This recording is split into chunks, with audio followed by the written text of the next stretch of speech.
Fala pessoal, sejam todos muito bem-vindos para mais uma conversa com Douglas Castro.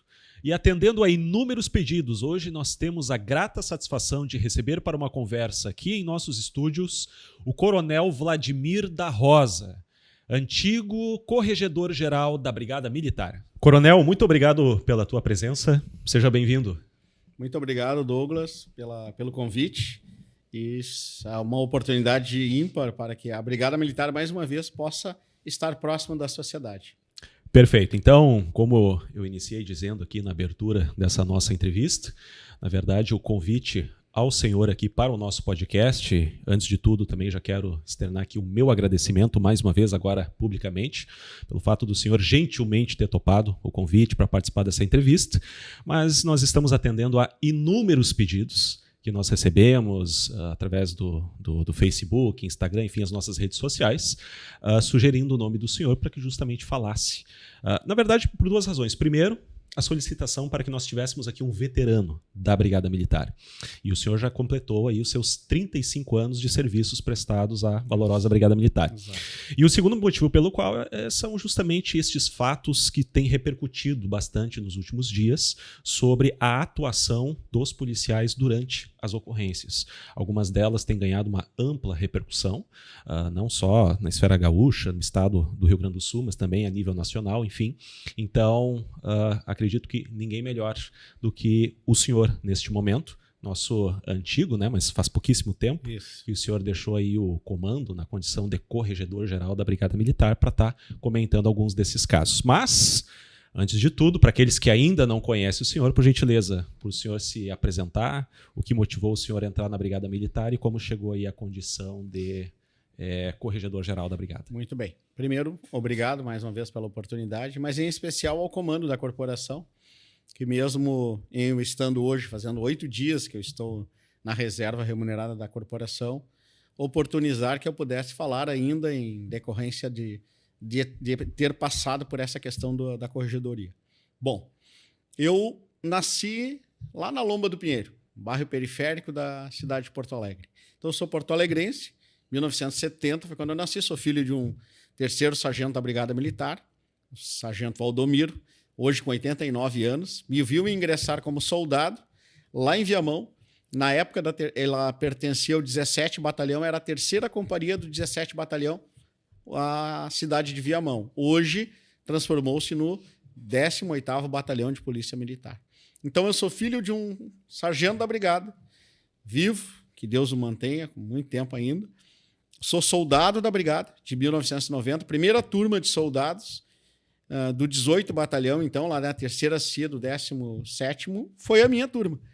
Ainda temos ainda nas fileiras o Tenente Guerin, Norberto Guerin, que era o meu colega de turma, ainda continua no programa mais efetivo, como nós diríamos. Então, ele segue na luta. E de 1990 a 1992, em fevereiro de 92, eu fiquei lá soldado, trabalhando em Viamão. Em 92, ingressei na Academia de Polícia Militar, como aluno oficial. Sou aspirante em 95, de 92 a 95, então me formei na academia, fui servir em Caxias do Sul.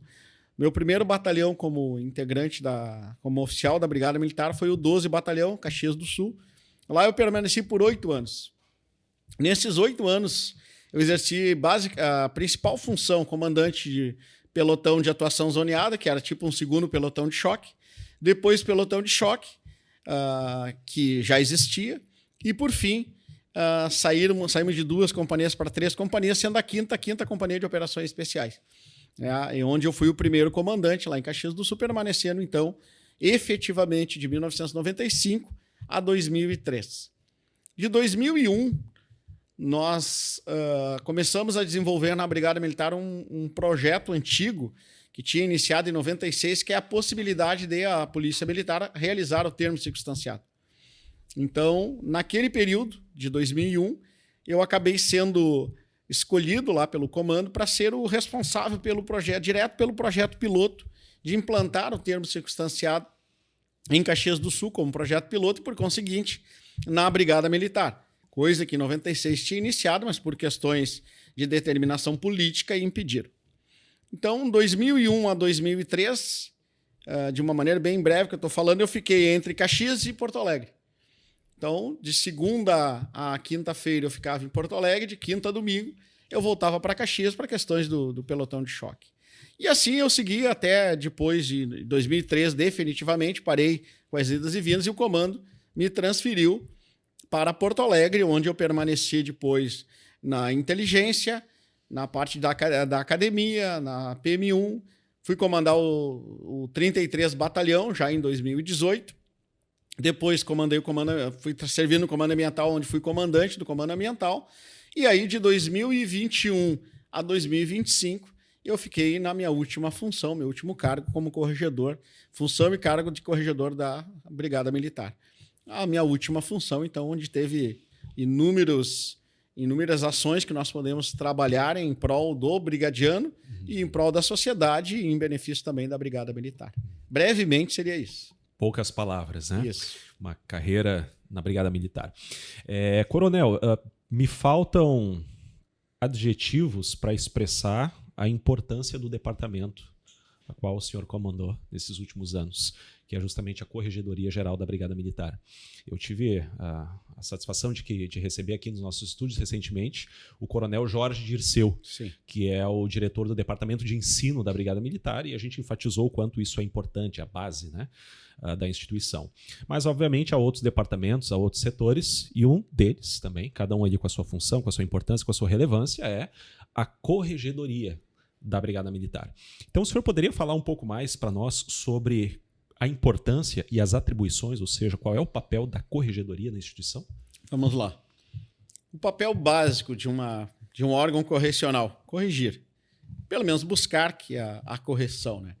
E para haver correção, em um primeiro momento se imagina que tem o desvio de conduta. Eu trabalho no desvio de conduta porque é as questões que fogem, digamos assim, alguém errou dentro da estrutura institucional e ela vai sofrer uma sanção disciplinar. Mas, infelizmente, tem aquelas situações que não é um desvio de conduta. É um ato criminal e, às vezes, pode acontecer de ter um indivíduo que ingressou na estrutura institucional, usa uma farda, mas não consegue entender o papel do policial. Então, esse indivíduo, nenhum brigadiano quer. Nenhum. Do soldado ao comandante-geral. Eu sempre digo que a corregedoria é o comandante-geral e o recruta. Então, ela tem esse lastro do comandante-geral até o recruta, todo mundo é corregedoria. Porque aquele sujeito que está hoje realizando seu curso de formação de soldado e ele vê um colega colando, ele não pode deixar isso acontecer. Aí vocês vão me dizer assim, mas, pô, Vladimir, mas é aluno, está colando. Sim, mas esse cidadão que está ali na condição de aluno, se ele está colando, ele está praticando um desvio de conduta. Imagina ele com uma viatura no nosso comando rodoviário, no comando ambiental, sozinho numa via, e o que ele não pode fazer se nós não corrigirmos isso desde o início? Inclusive tirando ele dessa função, porque parte do pressuposto que integridade é um princípio para todo policial, que é diferente só de ser honesto. Ser honesto é o que se aceita, que exige de toda a sociedade, todo cidadão. O que a sociedade exige do policial é integridade, que é fazer o certo independente se estão olhando ou não. Ser honesto, eu vou procurar fazer o mais certo possível. Estão me olhando, eu não vou procurar errar. Mas não, o policial, a sociedade, o senhor exige que nós sejamos íntegros. O senhor exige que eu esteja sozinho lá numa rodovia e que eu vou abordar um cidadão e eu vou fazer o certo sempre. É isso que se busca, então. Então, o sistema correcional ele busca isso. Num determinado contexto, ele ficava muito no sentido orgânico de uma correção, que é trabalhar em cima justamente do desvio de conduta. Quando nós fomos nomeados para assumir a corregedoria, conversando com o comandante Coronel Feoli, nós conversamos com ele dizendo o seguinte: olha, entendo que a corregedoria não pode ficar só na questão de disciplinar pura e simples. E aí a pergunta que se faz é: quem cuida de quem cuida? Ok? Nesse cenário, é uma questão que eu trago há muito tempo e é comum em muitos comandantes que nós chamamos são chão de fábrica, né? Ou seja, ele está lá, pé no barro, acompanha a sua tropa o tempo todo, tem aquele sentido de estar junto com a tropa, de que tem uma figura de linguagem que nós usamos há muito tempo, que é mexeu com um brigadiano teu, tu tens que estar atento para dar aquela proteção. Enquanto um brigadiano teu estiver empenhado, tu também tem que estar empenhado. Então, dentro dessa lógica, nós entendemos que era necessário também que um órgão da estrutura institucional desse a proteção para o policial. Então, na pergunta que o senhor me fez, qual é o papel da corregedoria, nós agregamos um valor novo, que é proteção do policial. E aí, nós chegando na corregedoria, conversando com a equipe, o hoje Coronel Vargas, na época ainda major, disse assim: Coronel, isso que o senhor está falando, tem um programa em São Paulo que tem um nome chamado PM Vítima. E é mais ou menos isso que o senhor está dizendo, só que, claro, ele tem um viés com X, e eu digo, não, eu quero X mais Y. Eu quero fazer parte do processo de investigar quem quer praticar uma conduta delitiva contra um policial que agiu legitimamente, e contra seus familiares, eles também estavam agindo, mas que a brigada dê essa proteção. Ao ponto, inclusive, se tiver que tirar esse policial, chegou num ponto que eu tenho que transferir ele de Livramento para Torres, por exemplo, que a brigada dê condições de a família dele se restabelecer, que ele possa ter um lugar para ficar morando até que as coisas aconteçam. E aí nós criamos o PM Vítima, que é o programa PM Vítima. Então a Corregedoria Geral ela tem um papel de cuidar, né, do policial, tem um papel de cuidar também da instituição quando labuta em cima daquele sujeito que porventura praticou um desvio de conduta, que é uma transgressão disciplinar, uma infração disciplinar, mesmo um crime militar, digamos, de ultrapassar uma medida legal, mas também daquele que é, infelizmente, um sujeito que é um delinquente, mas está de farda e nós queremos que ele não permaneça mais na instituição. Então, o papel da corregedoria é dar essa guarida para a sociedade, para a instituição e para esse policial com PM Vítima e mais.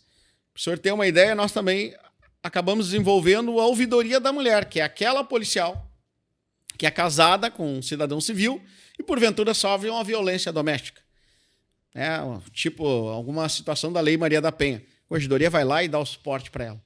Ou de um policial que, porventura, pratica uma ação de Maria da Penha contra a sua esposa, seja ela militar ou civil, e nós vamos lá também damos essa proteção. Então, a corregedoria ocupou um espaço maior nesse ponto, além de ser a detentora da produção da doutrina de polícia judiciária militar. Tudo que tem a ver com direito militar, nós buscamos produzir, para o senhor ter uma ideia, nós acabamos concluindo a missão agora, produzindo 101 portarias orientativas, vários manuais, várias legislações, resoluções, cartilhas, etc. Então, ela tem uma gama enorme de trabalho para realizar interação com os poderes, desenvolvimento de sistemas. Então, a corregedoria ela é muito mais ampla do que possa parecer.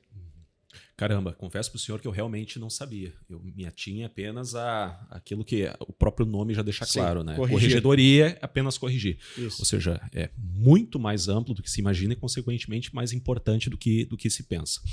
Coronel, existe uma expressão aí, usada por determinados setores da sociedade, que diz o seguinte: isso a Globo não mostra.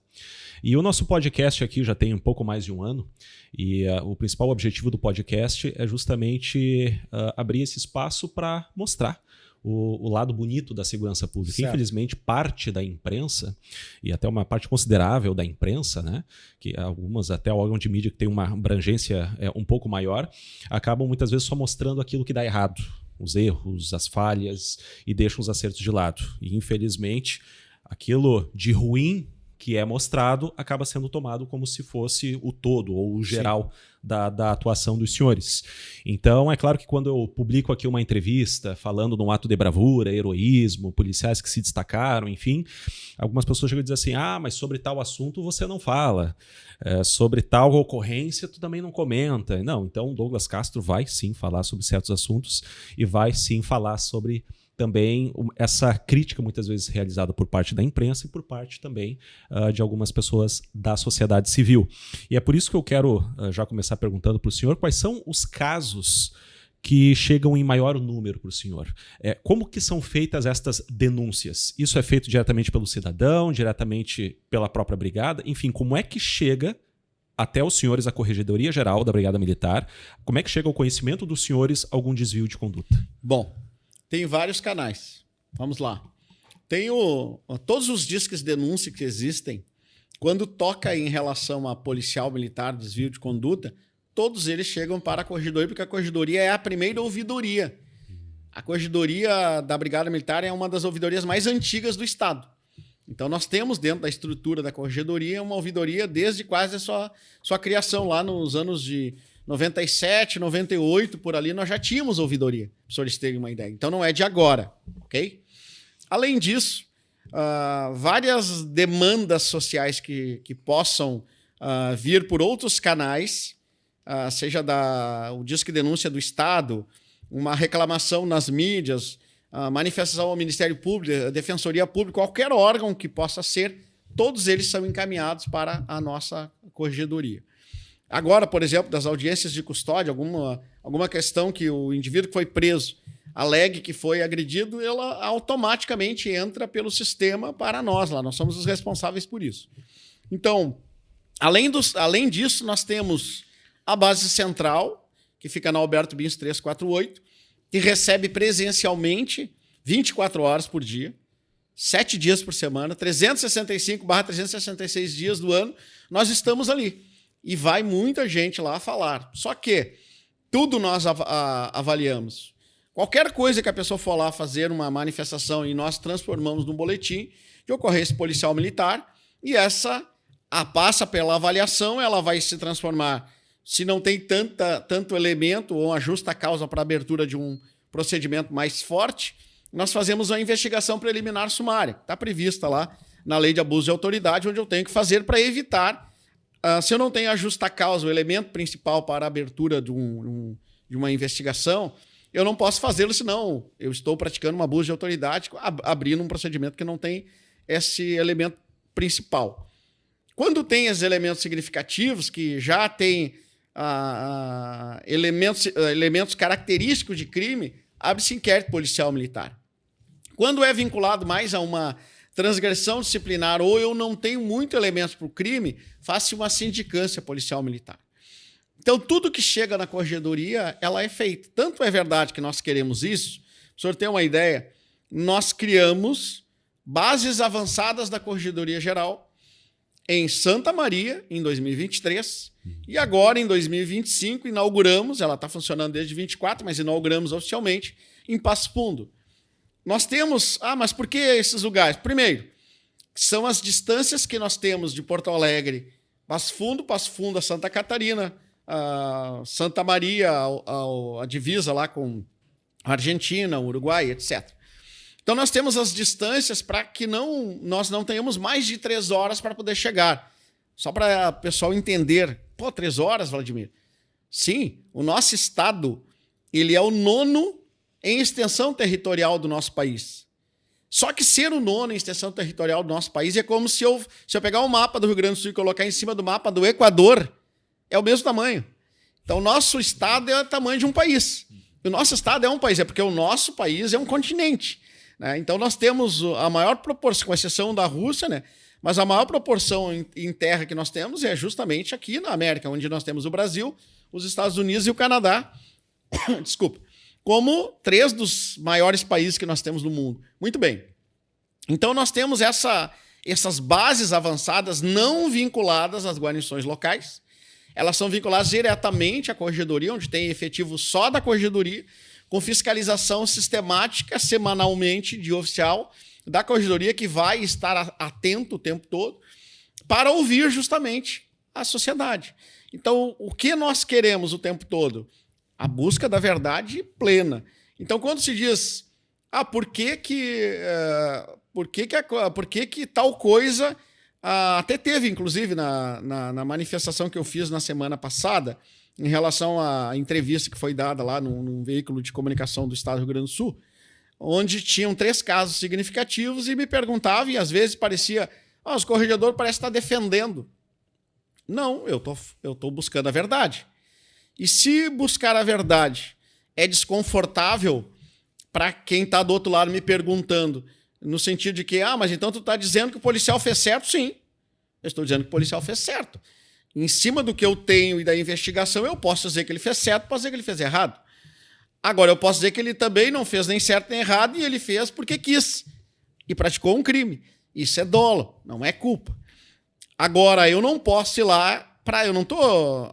o papel do corregedor, papel de todo policial, mas eu estou falando da corregedoria, não é agradar.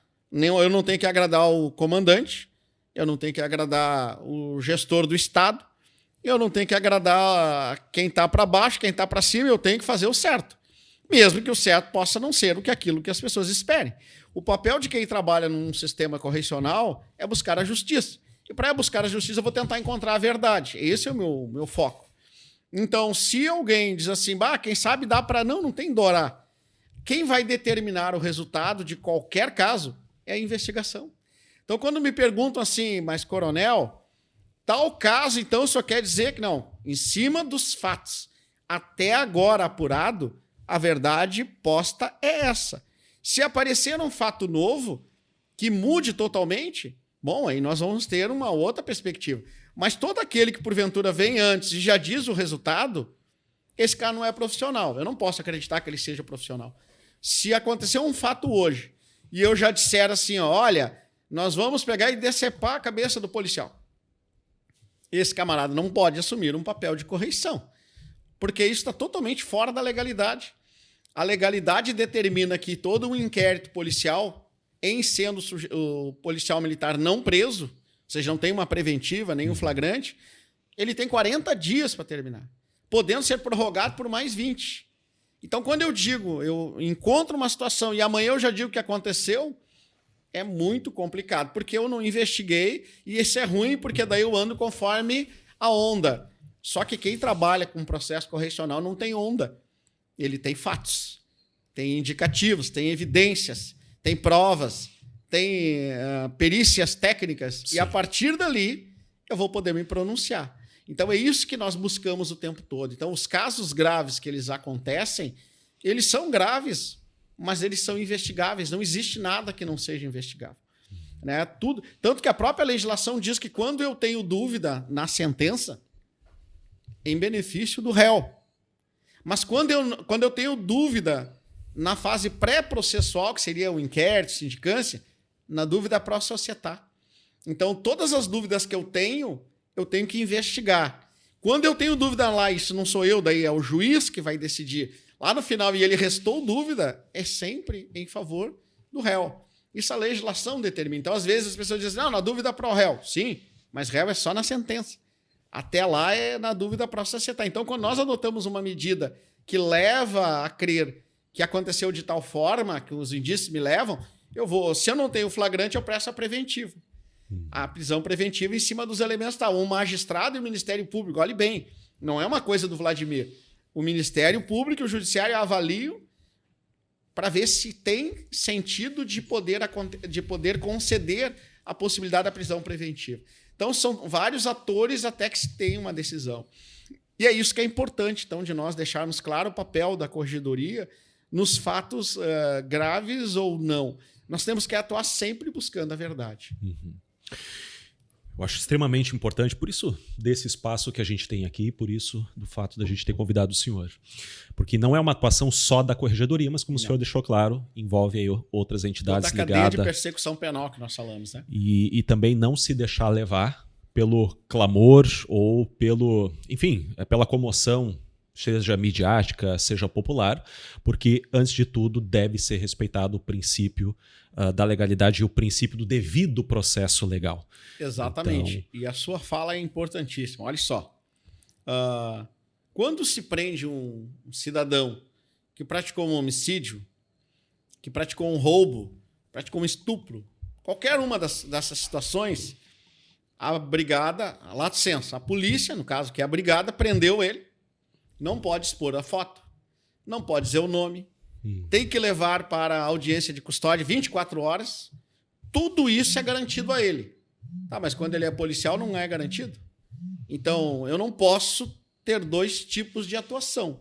Claro que quando é um agente público, tu tem que ter mais rigor, em meu juízo, porque o Estado te confiou, né? O Estado deu aquela, né, o princípio de Rousseau, né? Eu abro Rousseau, Hobbes, né, Kant, todos esses camaradas, a minha liberdade e tal, eu abro parte dela. Eu abro parte das minhas liberdades para que o Estado possa coordenar e fazer com que nós tenhamos condições de viver em sociedade. E o policial representa a figura do Estado.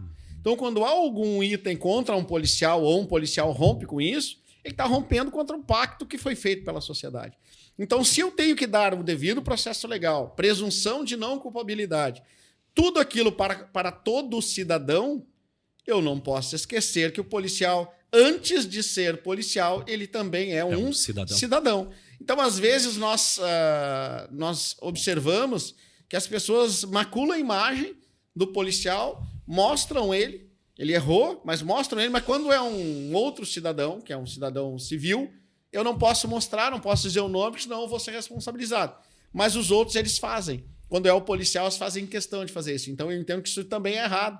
Por isso que nós temos que primar, nós não podemos ter lado. O nosso lado, não podemos ter lado A e lado B, só tem um lado, que é a justiça. Sim. Esse é o pressuposto básico que eu tenho que deixar claro. Por isso que eu não posso imaginar que o policial é um alienígena, né? Já devem ter falado essa expressão aqui.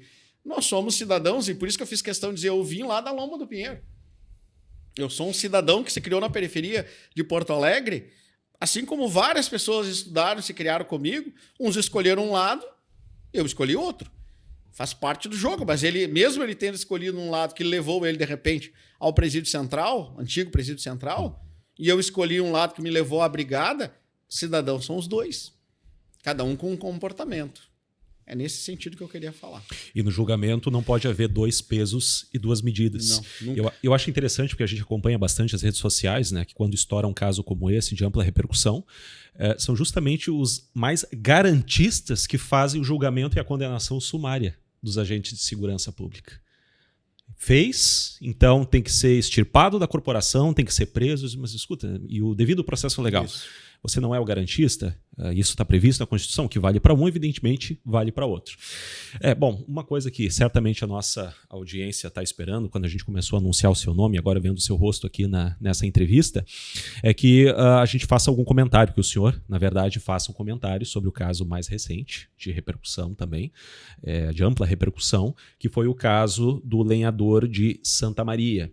Mas eu acho importante destacar dois pontos em relação a isso. Primeiro, que por ser um caso extremamente recente, ainda está em investigação este caso. E em segundo lugar, como foi dito aqui, já faz alguns dias que o senhor não é mais o corregedor-geral da Brigada Militar, então houve sim uma troca de comando e a pessoa neste momento, legitimamente, para falar sobre esse assunto, discorrer sobre esse assunto, seria o novo corregedor. Então é por isso mesmo que a gente não vai destrinchar este caso aqui nessa entrevista. Mas eu gostaria, coronel, de me ater a outros dois casos, tá, relativamente recentes. Vamos começar aqui talvez pelo mais antigo. O primeiro deles é um caso bastante emblemático, eu não vou me lembrar agora em que município foi, mas é o caso do motoboy negro. Houve, parece que uma discussão, um desentendimento entre um motoboy negro e um senhor de idade branco. E aí houve uma atuação da Brigada Militar e tem filmagens disso e, de acordo com a interpretação de alguns ali, houve uma atitude racista por parte dos brigadianos. Os dois foram detidos, mas o tratamento dado a um foi diferente do tratamento dado a outro, e isso ganhou uma repercussão até na mídia nacional, né? E nessa reportagem que nós vimos numa grande emissora de TV, praticamente foi isso que aconteceu. Foi uma condenação sumária sem a chance do contraditório. E até numa coletiva de imprensa, devido à repercussão dessa ocorrência, nós lembramos da famosa fala do coronel, do comandante-geral da Brigada Militar, coronel Feoli, em que ele faz uma defesa contundente do famoso artigo 5 da Constituição, que às vezes de uma forma conveniente acaba sendo desprezado por aqueles que querem ser os paladinos da moral e assim por diante. O que o senhor pode falar mais especificamente sobre essa ocorrência? Foi justamente no período que o senhor estava na condição de corregedor? Bom, enfim, que fim deu esse caso? Primeiro, obrigado pela pergunta, né? Esse caso nós atuamos direto como corregedoria. Na entrevista estávamos presentes, além do comandante, secretário de segurança, secretário adjunto, chefe de polícia, e eu estava ali explicando didaticamente o que nós tínhamos visto, né? Fizemos até uma apresentação em PowerPoint, inclusive. Bom, primeiro, a ocorrência era uma ocorrência de discussão entre quem estava usando o espaço público, de maneira, segundo o cidadão que morava num apartamento, causando balbúrdia, digamos assim, barulho naquele ambiente.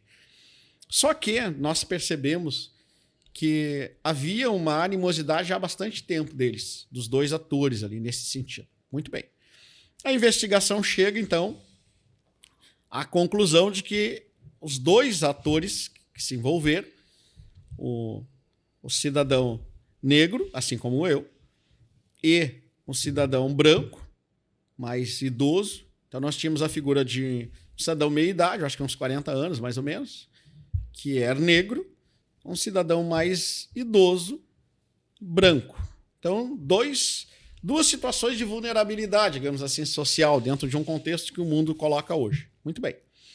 Quando nós nos deparamos com a ocorrência, vem a discussão de que o cidadão negro foi posto numa viatura que tinha um xadrez, e o cidadão branco não foi posto na viatura que tinha um xadrez. Muito bem. E aí começamos a estudar o caso, analisando todos os fatos, imagens, etc. E vimos que realmente tinha briga, que houve uma agressão mútua dos dois atores. Quando os policiais chegam na ocorrência, uma mulher, uma policial feminina, e um policial masculino. Eles são chamados para atender a ocorrência. O policial masculino vai em direção ao cidadão mais jovem, de cor negra, de cor preta, melhor dizendo, e, ao mesmo tempo, a policial feminina vai em direção ao cidadão branco, mais idoso, mais velho. E ele está sem camisa, só de calção, com os braços cruzados e quieto. Pela lógica técnica, né, a policial feminina tinha que se dirigir para ele por uma questão até de compleição física, de ânimos e etc. Nesse meio tempo, não é porque ela era policial feminina que ela foi, não, é que parou a viatura de uma forma que ela desce do banco do carona, né, da direita, e já vai em direção a quem está mais perto, e o policial, que era o motorista, foi para o outro lado. O cidadão estava muito agitado, né, o cidadão negro estava muito agitado, e o tempo todo o policial começou a falar com ele, para, espera, não sei o que mais. Não, mas ele me esfaqueou, meu isso, meu aquilo, etc. Não, mas vamos compor isso, nós chamamos de composição de ocorrência. Compor a ocorrência é ouvir o lado A e o lado B e, no final das contas, ver o que eu faço. Se nós levarmos a regra, digamos assim, houve uma agressão por parte do cidadão branco com um canivete e que deu um raspão, a perícia colocou lá, bem mínimo, foi um raspão. Muito bem. Mas se nós fôssemos levar no calor aí, que fosse um caso de tentativa de homicídio, todo mundo seria para a delegacia. Se não fosse uma tentativa de homicídio ou que foi agredido com o canivete, dissesse, não, eu quero representar, seria um termo circunstanciado. A ocorrência nem precisava ter chegado nesse nível. As provas que chegaram aos autos, que nos trouxeram os autos, que foi pego com câmeras de vigilância, que foi pego com tudo que era possível naquele momento, nos levam à condição de que havia, sim, uma discussão entre eles, que o normal era levar todos para a delegacia, só que o cidadão mais jovem, neste momento, casualmente de cor negra, ele não parou em nenhum momento. Ele quis ir para cima do veterano lá. E o que acontece nesse contexto? Quando foi dado várias vezes a voz de calma, espere, e ele não atendeu, bom, se a brigada está ali, está te dando uma ordem para te parar, a brigada chegou, tu tem que parar. Não é a brigada, é o Estado chegou agora, cheguei o Estado aqui, agora tu fica aí, e tu fica aqui, eu vou ver o que cada um de vocês tem, e no final nós vamos resolver isso aqui. No momento que isso não acontece, o policial tem que agir. E chega num ponto que ele teve que fazer a contenção, inclusive a algemação.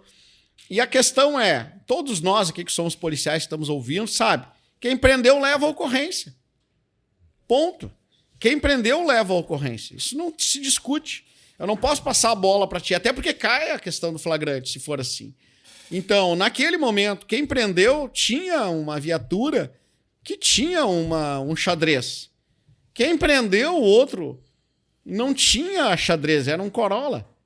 Agora, podia ter esperado tudo mais, naquele momento, de novo, a decisão é no calor da ocorrência. Daria para ter esperado, bom, pelo que nós estamos vendo, os ânimos estavam exaltados em todos os sentidos. Quanto mais tempo ficasse ali, pior era porque tinha um monte de gente na volta. Nesse momento, o que tem que fazer é tirar todo mundo do ar para evitar um mal maior, né? Uma agressão por parte de A, B ou C. Então, naquele momento, nós entendemos, e eu estou dizendo porque nós estudamos, e fui eu que fiz a apresentação do passo a passo lá nessa entrevista, nós entendemos que a atitude de ter prendido o cidadão ali não era porque ele era preto, negro, azul, amarelo. Foi porque ele não obedeceu às ordens do Estado.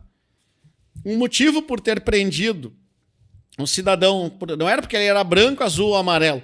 É porque ele tinha efetivamente usado um canivete para estocar e agredir o outro cidadão. Então todos eles foram presos.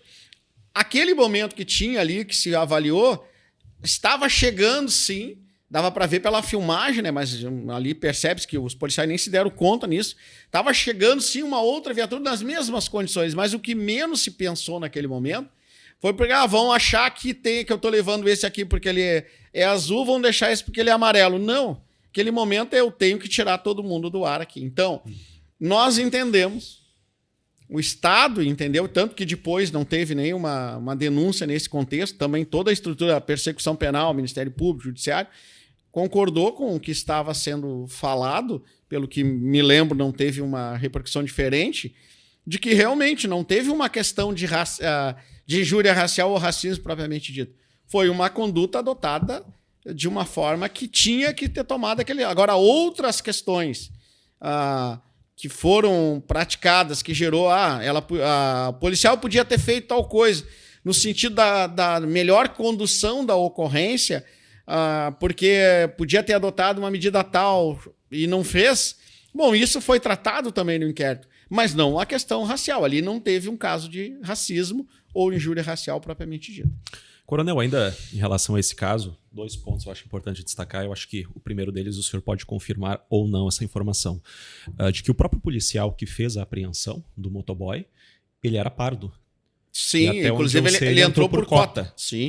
Na Brigada Militar. Isso. E aí... só tinha 2 amigos, até em decorrência da forma como a imprensa tratou ele, como um caso racial, só ficou com ele a mãe dele e a esposa.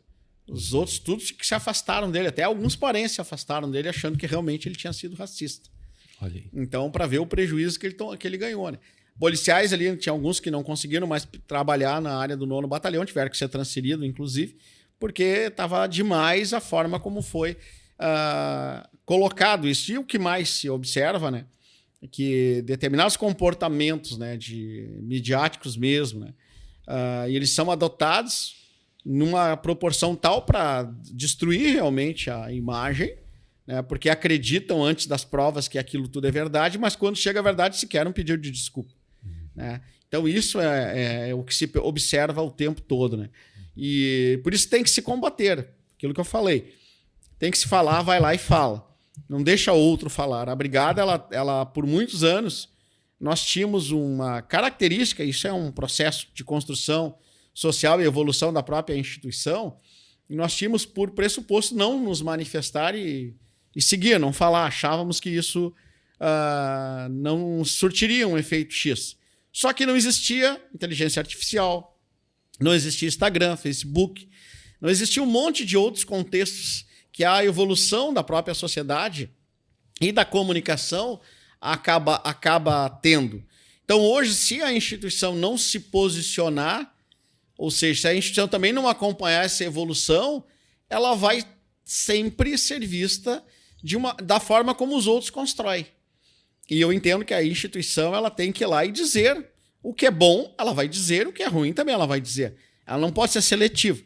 Então, a instituição ela tem que se pronunciar no momento bom, mas quase ninguém te pede para isso, né? Porque não é importante, mas no momento ruim também, que é o caso que eu estou aqui, né?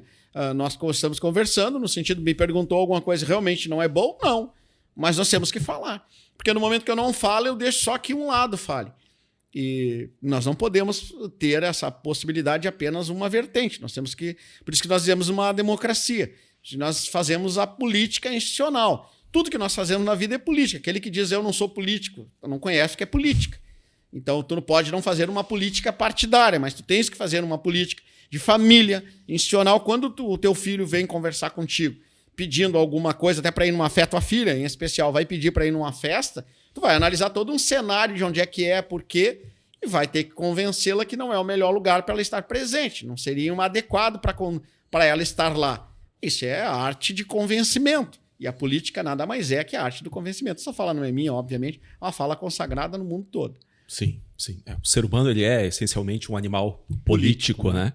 E isso também tem muito a ver com a questão, o princípio da transparência da instituição, justamente por estar inserida aí numa democracia. Mas o segundo ponto que eu me refiro, ainda no tocante a essa mesma ocorrência, eu quero ampliar um pouco. Eu tenho formação em Direito e na faculdade, na universidade, enfim, nas áreas de humanas, de uma forma geral, é muito comum a gente ouvir um certo mantra de que as polícias militares, especialmente, isso de uma forma geral, não só Rio Grande do Sul, mas Brasil como um todo, seriam polícias, vamos dizer assim, racistas, tá? Então, eu quero fazer uma pergunta para o senhor agora, e me gera um certo constrangimento perguntar isso para o senhor, porque a resposta já está aqui na minha frente. Eu estou me dirigindo a um homem negro que chegou numa altíssima posição na condição de corregedor-geral da Brigada Militar. Então, isto por si só já responde a pergunta que eu vou fazer para você. Mas eu estou fazendo assim para finalidade retórica, no sentido de que o senhor tem a oportunidade de responder àqueles que ainda esposam, acreditam nisto e ajudam a esposar esse mesmo mantra. Coronel, a Brigada Militar é racista? Vamos lá.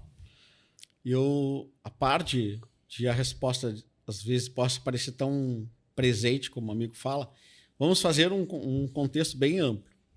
O que é o racismo? Começamos por aí, ok? Vamos lá. Se nós pegarmos X séculos antes de Cristo, nós tivemos o rei Salomão, que casou que teve filhos com a rainha de Sabá. E a rainha de Sabá é negra. Nós tivemos o Egito, que por mais de 200 anos teve faraós negros. Isso é história, não estou inventando nada. E a questão da Bíblia, basta lê-la. Quem não leu, procure lê-la. Tanto que quando foi reinstituído o Estado de Israel, vários momentos se chamou os descendentes. Chamaram-se os descendentes, inclusive negros. Muito bem.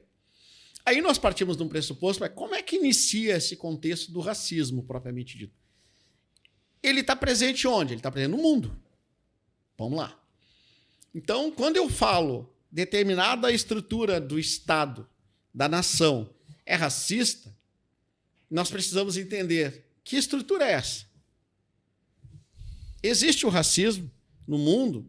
Existe, tanto que está tendo guerras agora um pouco por causa disso. Ao mesmo tempo, nós vamos dizer, a sociedade brasileira é racista? É. Tanto que nós temos vários livros, não se estuda, infelizmente, como deveria, mas nós tivemos uma política nacional de embranquecimento da raça pura brasileira, trazendo vários europeus para que o Brasil fosse mais branco.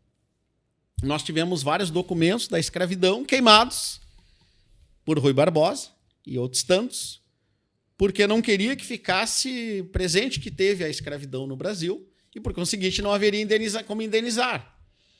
Bom, nós temos inúmeras situações. Aí, quando eu pergunto, a polícia é racista? Quem é a polícia? A polícia é a sociedade. Então, a pergunta é, existe racismo no Brasil? Seria uma forma de fazer a pergunta. Existe. Mas nós somos hipócritas. Existem países onde eles dizem, não, eu não gosto de negro, Eu não aceito que eles fiquem no meu estado. Tem países que têm vários países dentro deles, bem perto de nós, inclusive lá, só que lá todo mundo sabe. Eu, por exemplo, gostaria de visitar alguns desses estados, mas não vou porque eu sei que lá o negro não é bem-vindo. Então, aqui no Brasil, nós temos a hipocrisia. Vou dar um exemplo para o amigo.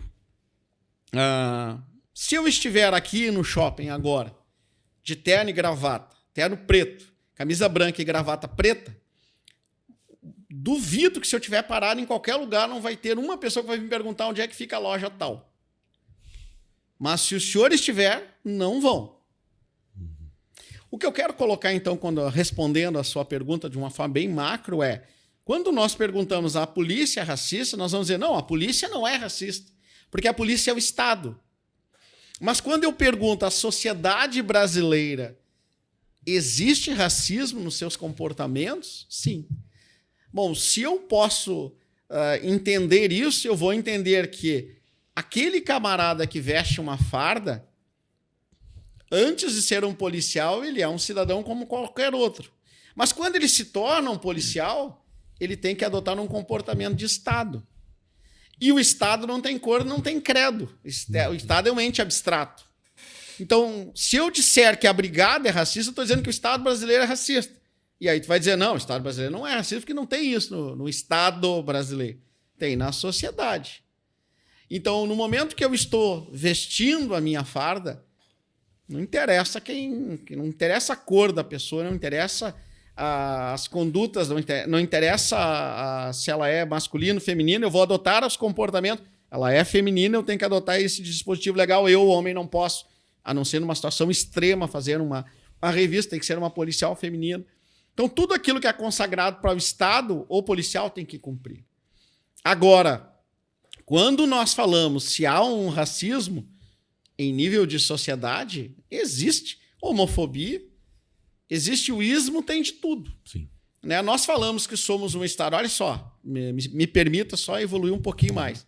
Nós somos um Estado laico, certo?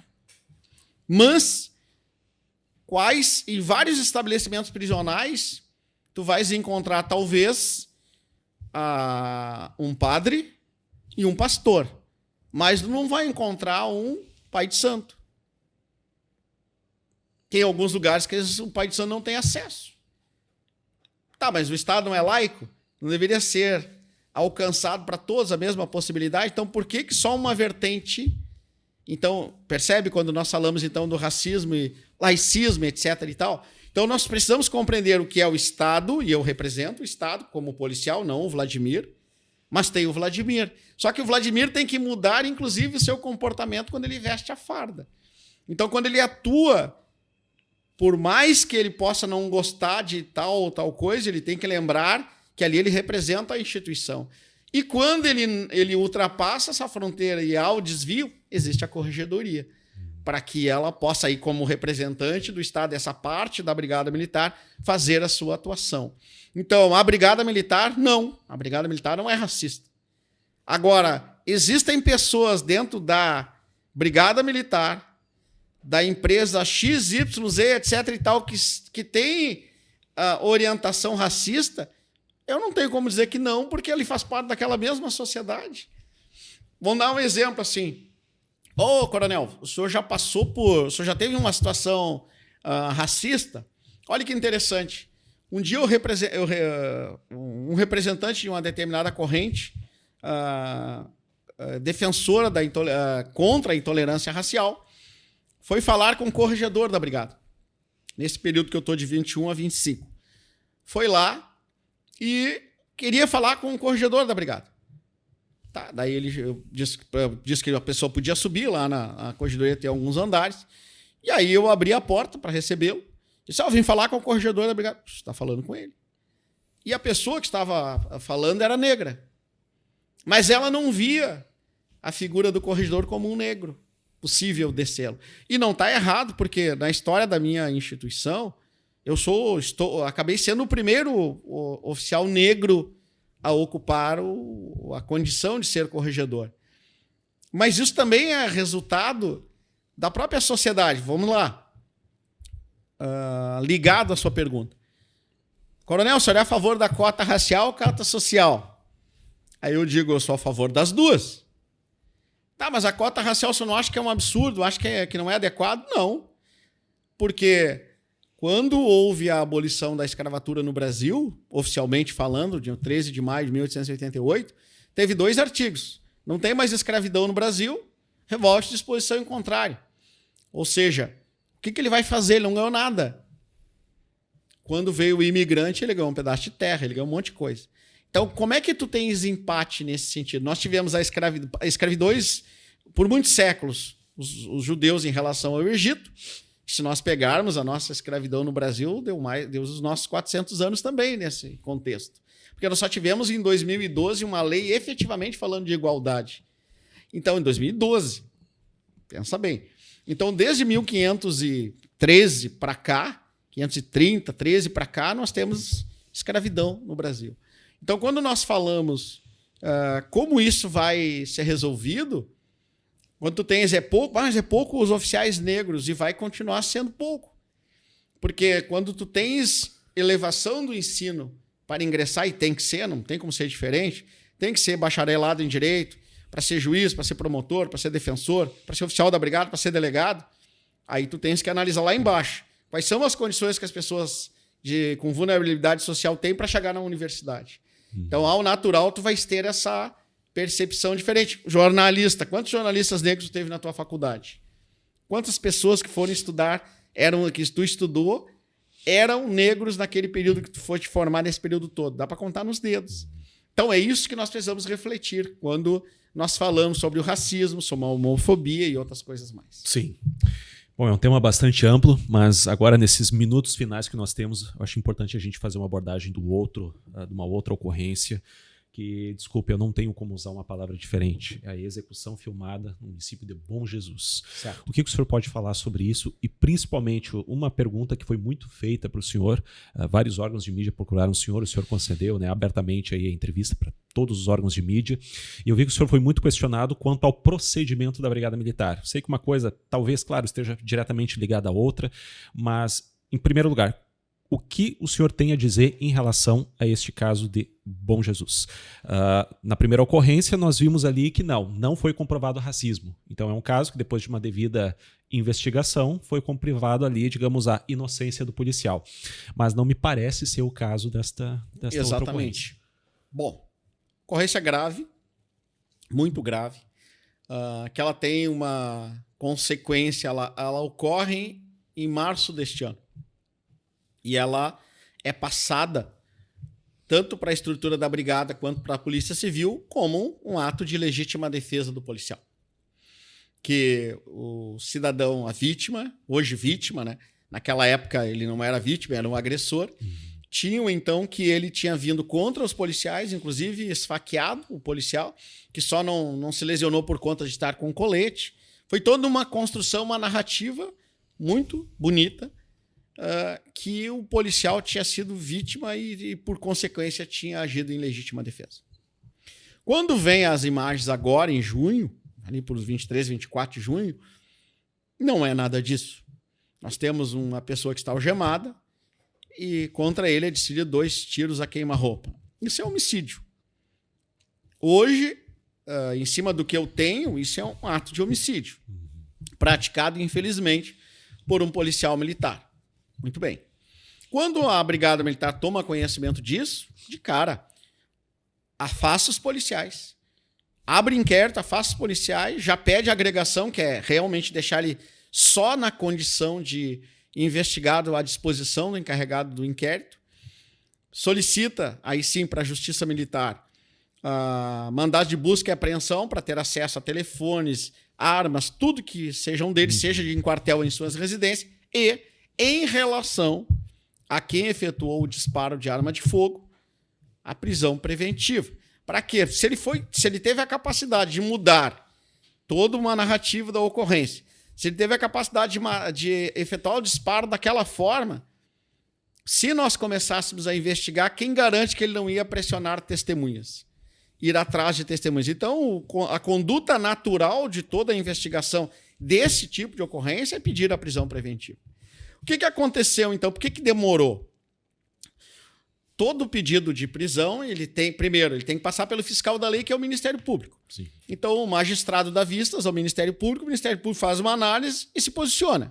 O posicionamento do Ministério Público era contra a fraude processual, que é o mentir sobre a ocorrência lá em março, sobre a busca, apreensão, etc. e tal, e entendia-se que caberia sim a Brigada Militar por parte da Corregedoria. Em relação à preventiva, o Ministério Público entendeu que, ao comprovar o homicídio, é crime doloso contra a vida. Portanto, o tribunal do júri, quem deveria se pronunciar deveria ser a Justiça Comum. Muito bem. Eu, particularmente, discordo. Mas, naquele momento... Então, tá, coronel, e por que o senhor não instruiu o encarregado para que o encarregado rebatesse?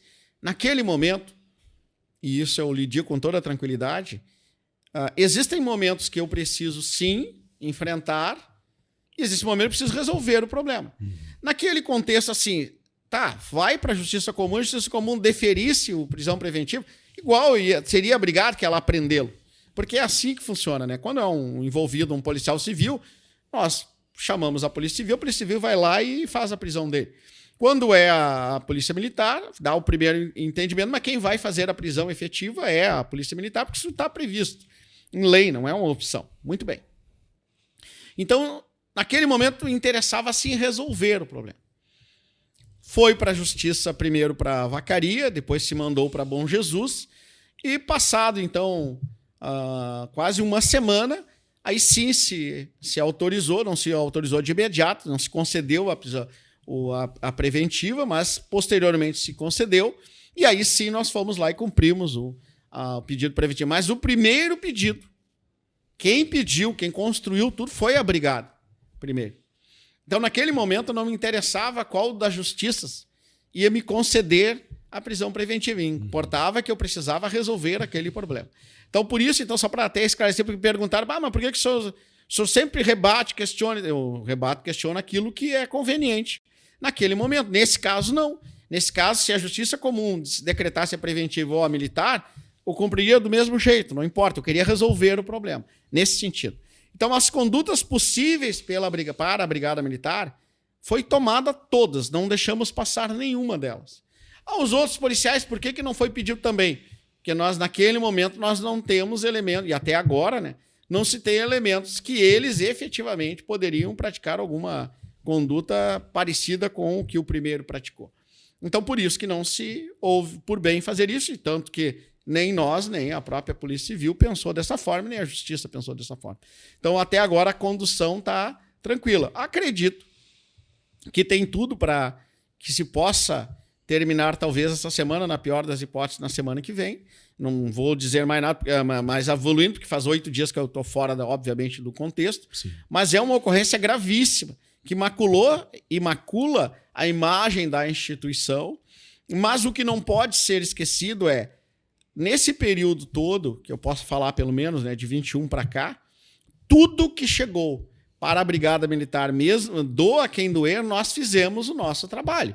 Existem ocorrências que os senhores acompanharam, gravíssimas também, que tem policiais até hoje presos. Não foram soltos. Então, todas as ocorrências graves, nós tomamos pé da situação, adotamos as medidas, e para a Corregedoria só vêm as ocorrências graves. Ocorrências do dia a dia não chega à Corregedoria, porque não é para isso que a Corregedoria serve. Sim. Mas então eu posso... Não, denúncias é outra coisa. Estou falando ocorrências que nós atuamos, são graves nesse contexto. Aí sim é da Corregedoria. Toda denúncia que chega, nós avaliamos, isso aqui nós podemos mandar para a unidade tal. Não, isso aqui nós temos que nós fazermos, ou nomeamos um oficial de tal lugar, mas o dono é a Corregedoria. Então é uma ocorrência nessa de Bom Jesus, uma ocorrência gravíssima, que realmente não causou indignação interna também. Nós todos policiais não aceitamos o que aconteceu. Por mais que ele tenha antecedentes, por mais que ele podia ter feito qualquer coisa antes, a questão que é ensinada, e é questão de homem mesmo. Cara, algemou, acabou. Agora, algemou, continuou praticando conduz com os pés, com outra coisa, é um potencial risco, coisa parecida, se adota outra medida, mas da imagem que nós temos, estudo em cima do que temos na imagem, não era isso que estava aparecendo. Então, aquele ato que foi praticado é um ato gravíssimo, que realmente nos consterna e, ao mesmo tempo, ele acaba maculando a imagem da nossa instituição. Aquilo, então, totalmente injustificável. Não e se tem que cortar na própria carne, não seja por isso. Sempre zelando tem que ser. Pela legalidade, por aquilo que é certo. Coronel, então, caminhando agora sim para a nossa última pergunta, uma pergunta relacionada ao procedimento, treinamento dos senhores. Isso tem muito a ver principalmente com o caso lá do lenhador de Santa Maria. A gente, como eu deixei claro aqui, não vai entrar no mérito dessa questão, está sendo investigado, mas o senhor foi muito questionado sobre o treinamento dos policiais no sentido de, poxa, vem ali um cidadão, está em surto, com alguma arma branca na mão, enfim, e por que não disparar nas mãos, nos pés, nas pernas ou nos braços a fim de parar a pessoa? E o senhor destacou que foi feito de acordo com a técnica, porque o treinamento, geralmente nós vemos ali aquela imagem no treinamento, nós vemos a cabeça e o tórax, que são justamente as regiões vitais. O senhor poderia trazer um esclarecimento para nós sobre isso? Por que não é treinado? Tipo, parece que se reagir com a arma vai ser letal. E aí, como é que fica o uso progressivo da força nesse caso? Que primeiro, parece ser o questionamento dos repórteres. Vamos lá. E eu até entendo a manifestação do repórter. Primeiro que o uso não é progressivo, é diferenciado. Não é progressivo. Se eu disser que o uso é progressivo, quer dizer que eu posso partir daqui para lá. Eu sou obrigado necessariamente. Tá. Não é assim. O próprio dispositivo legal, tanto a lei quanto o decreto, diz que o policial tem que usar o uso diferenciado da força, desde que seja seguro para ele, que é o primeiro que está atuando, para o próprio indivíduo e para quem está à volta. Vamos lá. Vamos fazer o seguinte raciocínio. Como é que eu vou? E isso não é da polícia da brigada, isso é da polícia, qualquer polícia do mundo. Nenhuma polícia do mundo vai treinar que atire na cabeça. A não ser se eu esteja falando numa situação de tomador de refém, terrorista, etc. Então, onde eu vou ter um grupo, um sniper que vai ser treinado para acabar com a ameaça. Não é esse caso. Nós, policiais que trabalhamos no nosso cotidiano, tu tens que pensar assim, o que é o poder, como é que eu paro uma agressão? Qual é a chance potencial que eu tenho de, no combate, no enfrentamento, que não é num alvo parado, onde eu tenho tempo, respirar, mirar com óculos, não, ali a ocorrência é na hora. Como é que eu faço? Poder de parada, é na caixa torácica. Isso é treinamento em qualquer lugar do mundo. Muito bem. Mas não podia ter atirado na mão? Não. Como é que eu não podia ter atirado na mão? Não, não tem. Como é que ele vai atirar na mão e com a certeza que vai acertar? Não podia ter atirado no pé? Não, não deu. Em cima do que nós temos, das imagens, e aí tudo, a ocorrência ela tem que ser, agora eu consigo analisar. Agora eu me coloco no lugar do policial na hora do enfrentamento. Na hora do enfrentamento ele tem que decidir, ter alguém, naquele caso, com um machado correndo atrás da policial, e eu tenho que impedir que ele atinja o seu objetivo, que é atingir a policial. Bom, naquele momento, o que ele faz? É ato reflexo, ele vai atirar onde ele foi treinado. E ele tem que atirar onde ele foi treinado. Mas pode tirar a vida? Pode tirar a vida, mas não esqueçam, todos os senhores, não esqueçam. Quem determina a ação do policial é o agressor. Não é o policial que chega numa ocorrência e vai lá, vou dar um tiro na pessoa. Não é assim. O agressor, ele sim determina a conduta do policial. Nós estamos falando de um cidadão que é um cidadão lúcido. Ele é um agricultor, mas que não aceitou que se aprendesse a motosserra. E a maneira que ele adotou para que isso não acontecesse é agredir. Aí nós vamos dizer, eu repito, o ser humano não tem como imaginar qual é o comportamento dele. Mas vocês não são treinados, somos treinados para tudo. Somos treinados para enfrentar A, para enfrentar B, não importa, nós somos sempre treinados. Por isso que nós agimos. Nós somos treinados para atender uma ocorrência onde a pessoa vai, sim, tanto que se ouve, só não ouve quem não quer. O tempo todo ela, calma, seu fulano, calma, seu fulano. Não, veja bem, não é assim. E chega um ponto que nós ouvimos um disparo e ele atrás dela. Ou seja, mesmo ela falando, ele continuou. E olhe bem, era uma mulher que estava ali. Se fosse o contrário, se fosse uma cidadã civil, onde o cidadão civil estava atrás dela e ela tivesse corrido, e um terceiro civil também tivesse, essa hora estariam falando talvez que alguém conseguiu salvar e evitar um feminicídio. Mas como é um policial militar que tem um treinamento, se questiona se está certo. Não, o treinamento está certo. Agora, o que pode mudar daqui? Bom, em relação ao ato que nós vimos até o presente momento da legítima defesa, está claro, legítima defesa de terceiro por parte do policial. Só vai poder ser falado de outras coisas se aparecer nas evidências. Agora, toda a imagem que eu tenho, é ruim, para a imagem da nossa instituição, muito ruim, principalmente que se ouve o áudio da forma como ele está gritando. E ninguém nunca sabe como é que é morrer. É ruim. Esse tipo de ocorrência é muito complicado.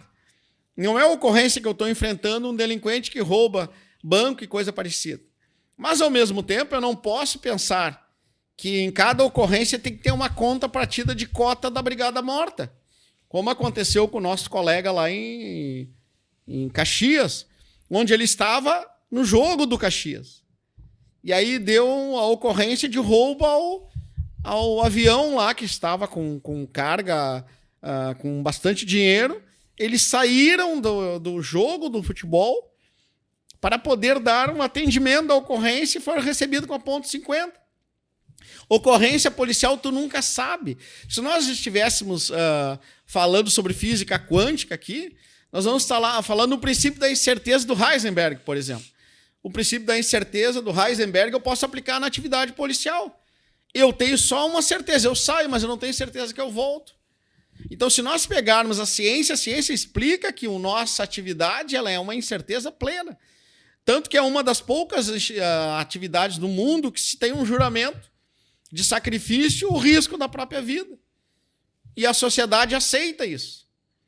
Entende? Então, por que o policial militar não é servidor público? Porque o servidor público não precisa se arriscar. O policial militar não. O militar, ele sacrifica. Os outros servidores públicos, os que são servidores, eles podem até ter um risco. Mas nós não sacrificamos. Os militares, eles estão lá para se sacrificar. Por exemplo, o militar não tem INSS.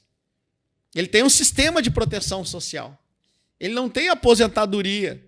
Ele fica na reserva, tanto que eu estou aqui em ato de serviço. Mas eu estou na reserva faz 8 dias. Estou aqui porque tu conversou com o comandante não, eu acolho. Esse ato é um ato, eu estou falando em nome da instituição, queira ou não. Mas eu estou fardado porque eu estou autorizado, eu tinha que pedir autorização para usar a farda. Se eu viesse aqui sem autorização, eu estou cometendo uma transgressão disciplinar. Se arrisca até um crime. Então, para nós pensarmos assim, a atitude do policial, ela é muito milimétrica. Mas eu só avalio depois que ela acontece. Entende? Porque todo ato que o policial age, ele é representante do Estado, é assim. E lembre-se, nós aqui no Rio Grande do Sul e no Brasil, nós somos todos garantistas. Quando o senhor falou que alguns garantistas, eles são os abolicionistas, na verdade. Garantista todos nós somos. O senhor quer a garantia do direito constitucional? Liberdade, igualdade, devido processo legal, presunção de não culpabilidade, que muitos chamam presunção de inocência. Tudo isso eu quero. Eu também quero. Porque eu sou garantista. O garantista é aquele que prima pelas garantias constitucionais. E todos nós somos. Aquele que diz que não está fora do contexto. Mas o que eu não posso esquecer é que na nossa liturgia jurídica, quando o policial militar, ou civil, federal que for, ele dizer faz tal coisa, o cidadão tem que cumprir a ordem. Mas nós não atiramos se ele descumpre. Em outras culturas, só ele não cumprir a ordem já é legitima que se atire. E aqui, para que o policial possa efetivamente usar uso diferenciado, ele tem que fazer a análise da gravidade e da ameaça. A pergunta é, se tivesse usado a arma de condução elétrica, teria acontecido? Daria tempo para usar? Se tivesse usado o bastão, teria que jogar o bastão. Se tivesse, e não garante que acertar, porque ninguém treina para jogar bastão. Então, hoje, em cima dos dados que nós temos, das evidências, das provas, da análise que nós temos, a conduta, a não ser que apareça uma filmagem que mude totalmente o que nós estamos vendo. Sim. Mas o que vimos até agora não tinha outra conduta a adotar, senão aquela. Em relação à legítima defesa da colega policial naquele momento, o policial adotou o comportamento que era previsto e que deveria ter adotado. Perfeito, Coronel. Infelizmente, agora, encaminhando para o encerramento da nossa entrevista, eu quero mais uma vez agradecer ao senhor por ter gentilmente topado esse convite. Também agradecer aqui o Comando Geral da Brigada Militar, que sempre atendeu gentilmente as nossas solicitações, reconhece a importância também desse espaço e o quanto a gente também está interessado em mostrar a verdade dos fatos, sejam os temas de bravura, heroísmo, ou sejam também algumas temáticas um tanto quanto indigestas, mas que são fatos da vida e que devem ser comentados de alguma forma. Coronel, então, para encerrar, uma vez eu disse, acho que foi na entrevista com o Coronel Feoli mesmo, disse assim, eu confio na Brigada Militar. Teve um ou dois ali que me xingaram na rede social e às vezes eu fico até me perguntando a quem interessa descredibilizar essa que talvez seja uma das instituições, se não a instituição mais importante do nosso Estado. Se simplesmente tirar a Polícia Militar das ruas, a sociedade desanda, né? Então, agora, se o senhor puder olhar para esta câmera aqui, se dirigir à nossa audiência e de alguma forma atrelar a sua consideração final a essa confiança que nós podemos ter na instituição. Bom, eu também confio na Brigada e confio na sociedade, porque eu faço parte dela.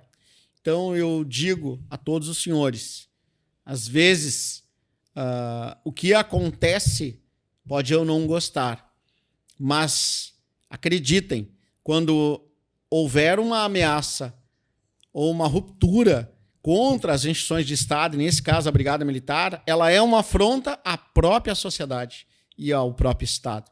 E no momento que nós tivermos isso vilipendiado, que nós tivermos isso como normal e corriqueiro, acabou o Estado.